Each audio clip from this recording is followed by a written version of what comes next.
Hello दोस्तों, दर्द भरी हिंदी कहानियाँ में आप सभी का बहुत बहुत स्वागत है। आगे बढ़ने से पहले यदि आपको यह कहानी पसंद आए तो प्लीज़ वीडियो को लाइक करें, शेयर करें और हमारे चैनल को सब्सक्राइब करना ना भूलें। तो चलिए बिना देर के हुए कहानी की शुरुआत करते हैं। बीए फाइनल की परीक्षा देकर दिल्ली के एक पीजी हॉस्टल से थकी मांदी घर झारखंड रांची में पहुंची। सोचा था जी भर कर सोऊंगी और अपनी पसंद की हर चीज़ माँ से बनवा कर खाऊंगी।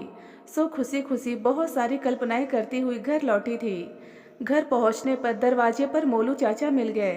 फूलों की क्यारियों को सींचते हुए उन्होंने स्नेह भरी आंखों से मुझे देखा और मुनिया कहकर पुकारा। बचपन रांची में गुजरा था और आज भी तब के जमाने का अच्छा सा बड़ा सा घर था। मोलू चाचा कब से हमारे यहाँ है मैं भूल चुकी थी। मोलू चाचा का वैसे असली नाम तो अच्छा भला मनोहर लाल था, पर इस बड़े नाम का न बोलकर मैं उन्हें मोलू चाचा ही कहकर पुकारती थी। फिर तो मोलू चाचा अच्छे खासे नाम के होते हुए भी सबके लिए मोलू चाचा बनकर रह गए। उन्होंने कभी ऐतराज भी नहीं किया। शायद अपने इस मुनिया की हर बात उन्हें प्यारी थी। माँ के होते हुए भी इन्हीं मोलू चाचा ने मुझे पाल पोस कर बड़ा किया। ऐसा क्यों, यह बात मैं बताऊंगी।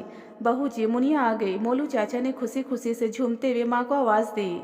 मैंने मोलू चाचा को नमस्ते की। उन्होंने आशीर्वाद देते हुए कहा, जीती रहो बेटी। इस बार तुम कुछ दुबली हो गई हो। मैं जब भी कुछ दिनों बाद मोलू चाचा से मिलती हूँ उन्हें पहले से दुबली और कमजोरी दिखाई देती हूँ। हाँ मोलू चाचा, तुम्हारी चाय जो मुझे नहीं मिलती वह मिले तो अभी फिर मोटी हो जाऊं। मैंने हंसकर मोलू चाचा को छेड़ा। धत, हमको चिढ़ाए बगैर नहीं मानेगी।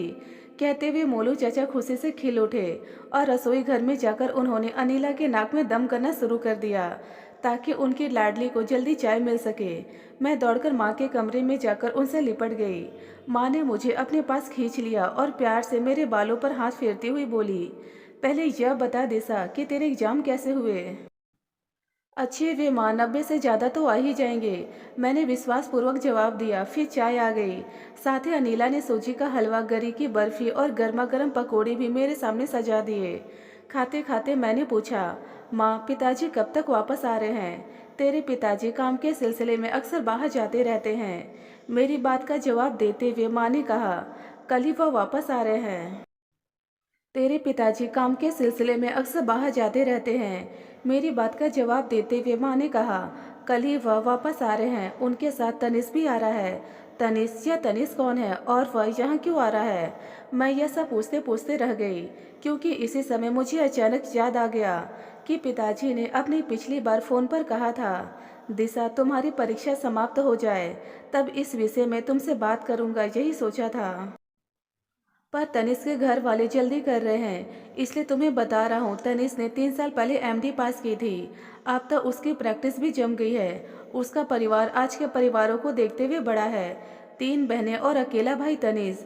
बेटी, मैं लड़की को देखकर उसके साथ तुम्हारे संबंध का विचार मन ही मन कर बैठा हूँ।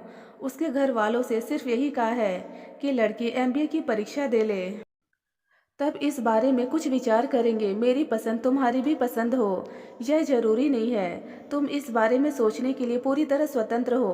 पर तनिष को तुम जरूर पसंद करोगी, ऐसा मेरा विश्वास है। उसे देखकर तुम चाहो तो मेरा विचार बदल भी सकती हो। उनकी बात सुनकर मैं सोचती रहती थी कि तनिष में ऐसी क्या खूबी है कि मैं हाँ कर दूंगी। पर पिताजी मेरे साथ जोर जबरदस्ती कभी नहीं करेंगे, इसका मुझे पूरा भरोसा था। पिताजी शाम की गाड़ी से घर आए। साथ में तनिष भी था। दिशा, यह तनिष है। फिर उसकी तरफ मुंह करके बोले, यह मेरी बेटी दिशा है। इस तरह पिताजी ने हम दोनों का परिचय कराया। मेरी ओर देखकर वह मुस्कुराया। मुझे उसका चेहरा खिला खिला सा लगा। अरे दिशा, तनिष को चाय तो पिलाओ, कहते हुए पिताजी अंदर चले गए। तनिष को देखते ही माँ ने उसे पसंद कर लिया। उसके सहज आचरण, हंसमुख स्वभाव और आकर्षक व्यक्तित्व ने सबका मन ही तो मोह लिया था।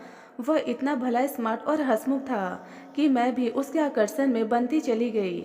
वह 4-5 दिन हमारे घर रुका। जाने वाले दिन वह मुझसे एकांत में मिला और बोला, दिशा क्या मैं तुम्हें पसंद हूँ। मैंने संकोचवश कोई उत्तर नहीं दिया। मुझे चुप देख उसने कहा, तुम्हारी इस चुप्पी को मैं इनकार समझूं या स्वीकृति। वह जवाब के लिए मेरी ओर देखने लगा। मैं फिर भी ना बोली तो उसने फिर कहा, अच्छा दिशा, एक कागज पर हाँ या ना लिखकर मुझे किसी समय दे देना। बोलकर वह वापस चला गया। मैं तो पहली दृष्टि में ही उसे स्वीकार कर चुकी थी, फिर ना कैसे कहती। हाँ, कहना चाहती थी पर शर्म से कुछ बोल नहीं पाई। मुझे मोलू चाचा ने क्यों पाला, इसकी एक लंबी कहानी है। जब मैं 5 महीने की थी तभी मेरी माँ पिताजी को छोड़कर अपने एक बचपन के दोस्त विनोद के साथ चली गई थी। उसने पिताजी के प्यार के अलावा अपने दुधमोही बच्ची की ममता का भी गला घोट दिया था। पिताजी ने सहमति से तलाक के कागजों पर हस्ताक्षर कर दिए थे। मेरी कस्टडी मांगी थी जिस पर मेरी असली माँ ने तुरंत हाँ भर दी थी। पिताजी तब निरीह और बेसहारा से हो गए थे। ऐसे समय में मोलू चाचा पिताजी के साथी थे। उन्होंने हर तरह से हमें सहारा दिया, घर भी संभालते थे और मुझ जैसी छोटी बच्ची की पूरी देखभाल भी करते थे। धीरे धीरे 2 साल का लंबा समय बीत गया। पिताजी को अपना एकाकी जीवन खलने लगा। ऐसे में चमकदार आंखों में उल्लास और होठों पर रह रह कर फूट पड़ने वाली मुस्कान लिए उन्हें एक टूर में रंजना मिली। पूरी बात जानकर भी वह पिताजी की तरफ खिंचती गई और पिताजी ने उसे विवाह को कहा। वह मिलने घर आई और ना जाने क्यों मैं तब उनकी गोद में चढ़ गई। और जब तक वह गई नहीं मैं गोद से उतरी ही नहीं। उन्होंने मुझे बड़े प्यार से खाना अपने हाथ से खिलाया था। फिर विवाह हो गया, उसे वहाँ अच्छी नौकरी मिल गई। पिताजी का अकेलापन दूर हो गया। वही रंजना अब मेरी माँ है। जब वह ब्याह कर इस घर में आई थी तब मैं 2.5 साल की थी। तब तक माँ के प्यार की भरपाई मोलू चाचा कर रहे थे। अब नई माँ ने आकर पूरी जिम्मेदारी संभाल ली थी। मोलू चाचा और पिताजी यह देखकर चकित थे कि नई नई ब्याह कर आई इस लड़की ने अपनी सौत की संतान को अपने प्यार व दुलार से किस तरह अपना लिया है। मुझे जन्म देने वाली माँ पिताजी के मित्र विनोद के साथ अमेरिका रहने लगी थी। हमारा जवाब जानने पर तनिष्क के घर से भी हाँ हो गई थी। उसके घर के लोग भी झारखंड के ही थे। वे आकर हाँ कर गए थे। इसके बाद तनिष्क का एक छोटा सा पार्सल आया।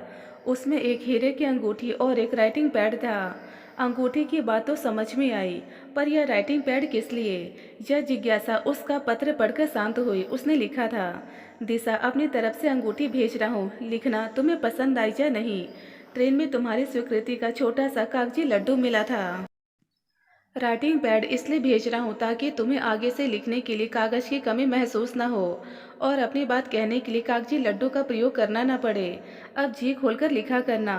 हुआ यह था कि जब मैं औरों के साथ तनिष्क को पहुंचाने स्टेशन गई थी तो एक छोटे से कागज़ पर सिर्फ हाँ लिखकर मैं साथ लेती गई थी। अनजाने में उस छोटे से कागज़ को रास्ते भर गोल गोल मोड़ती रही थी और जब ट्रेन चली तो मैंने उसे तनिष्क के हाथ में रख दिया था। मोबाइल के ज़माने में पत्र से हाँ कहना तनिष्क को बहुत भाया। दोनों ओर से खूब चैटिंग हुई।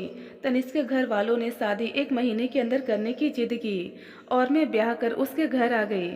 ससुराल आने पर पता चला कि तनिष्क की 3 बहनों की शादी पहले ही हो गई थी।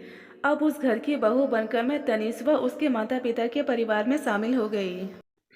कुछ दिनों बाद मैं तनिष्क के साथ अपने माता पिता से मिलने आई। सब बहुत खुश थे, अपनी मुनिया और दामाद की खातिर में लगे थे। इसी समय अचानक मुंबई से मेरी असल माँ का फ़ोन आया कि वह रांची आ रही है। पिताजी उसे पाकर परेशान हो गए। मोरू चाचा अलग परेशान थे। मुझे पता चला तो मैं भी अजीब से उपापोह में फंस गई। बिना कुछ कहे सबके चेहरे से लग रहा था मानो सभी कह रहे हों कि उसे यहाँ आने की क्या ज़रूरत आ पड़ी। वह हमारे लिए तो कब की मर खप गई थी। मोलू चाचा की घबराहट तो देखते ही बनती थी। उन्हें डर था कि तनिष्क और उसके घर वालों को जब असली माँ के अमेरिका चले जाने की बात का पता चलेगा तो उसकी मुनिया की जिंदगी नष्ट हो जाएगी। मोलू चाचा को मेरे अनिष्ट की बात स्वप्न में भी दुख देती थी। माताजी पिताजी और मुझे पास बैठाकर तनिष्क ने बात शुरू की ही थी कि उसे मोलू चाचा का ख्याल आ गया। मोलू चाचा हमारे परिवार के हर सुख दुख के भागीदार थे। एक मामूली नौकर से कब वह हमारे परिवार के सदस्य हो गए थे यह पता ही नहीं चला। हमसे ज़्यादा हमारी चिंता में घुलते थे मोलू चाचा। तनिष्क उन्हें खोजकर पकड़ लाया और पास बैठने को कहा। हमें संकोच में देखकर उसने कहा, आप लोग इतने परेशान क्यों हैं? मुझे सब मालूम है कि दिशा को जन्म देने वाली माँ आ रही है। मुझे आज से काफ़ी साल पहले सारी बातों की जानकारी मिल गई थी। सच पूछिए तो स्वयं विनोद जी ने ही फ़ोन करके इस घटना की खबर मुझे दी थी कि और आग्रह किया था कि जब मैं अपनी बहन की सहेली की शादी में लखनऊ जाऊं तो दिशा को भी देख लूं। उस शादी में आप भी आएंगे इसकी जानकारी भी आपकी पहली पत्नी ने ही दी थी। वह शादी आपके घनिष्ठ दोस्त के बेटे से हो रही थी। वही मैं गया, आप सबको देखा पर किसी पर जाहिर नहीं होने दिया। दिशा की सुंदरता और आप लोगों को परिवार मुझे भी भाग गया। आपकी पहली पत्नी ने मुझे बार बार यही लिखा था कि उनकी गलतियों की सज़ा उनके मासूम बच्चे को नहीं मिलनी चाहिए। मेरी अपनी मान्यता भी यही है कि निर्दोष को सज़ा नहीं मिलनी चाहिए। तनिष इतना बोलकर चुप हो गया। यह हमें बाद में पता चला कि पिताजी को तनिष पहली बार जब लखनऊ में मिला था तभी उन्होंने उसे सब कुछ बता दिया था। उनके संकोच को ताड़कर तनिष ने उन्हें समझाया था और आश्वासन दिया था कि इस विषय में वह घर वालों को कुछ नहीं बताएगा। मैं दुविधा में थी। एक और जन्म देने वाली उसकी माँ को देखने की उत्सुकता थी जो एकदम निष्ठुर होकर मुझे छोड़ गई थी, और दूसरी ओर अपना पालन पोषण करने वाली स्नेहमयी माँ का ख्याल था जो एकदम गुमसुम बैठी हुई थी। इसके दूसरे दिन श्रीमती विनोद अर्थात मुझे जन्म देने वाली माँ आई। एयरपोर्ट जाकर पिताजी उन्हें घर लाए। वह बहुत थकी, बीमार और उदास लग रही थी।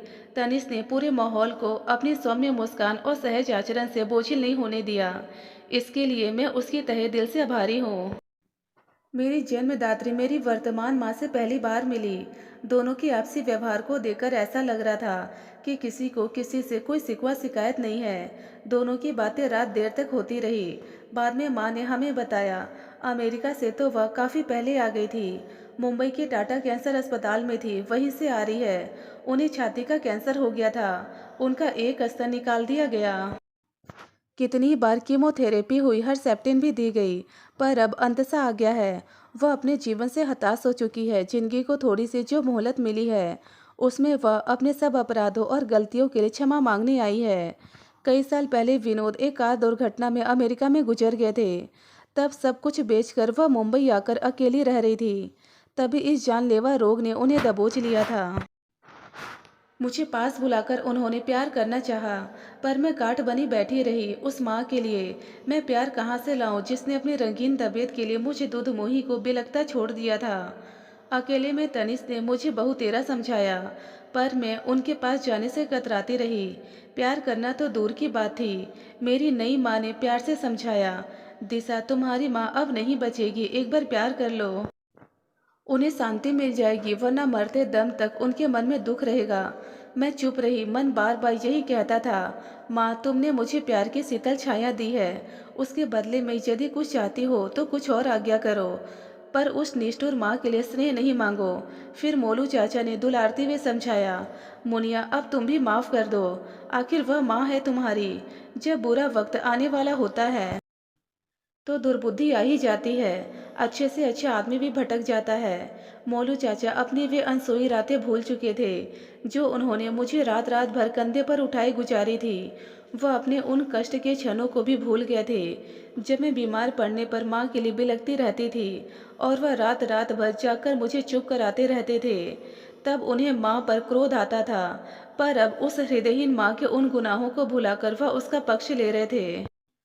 पिताजी ने मुझे बुलाकर अपने पास बिठा लिया, पर उन्होंने कहा कुछ भी नहीं, बस मेरे बालों पर धीरे धीरे अपना हाथ फेरते रहे।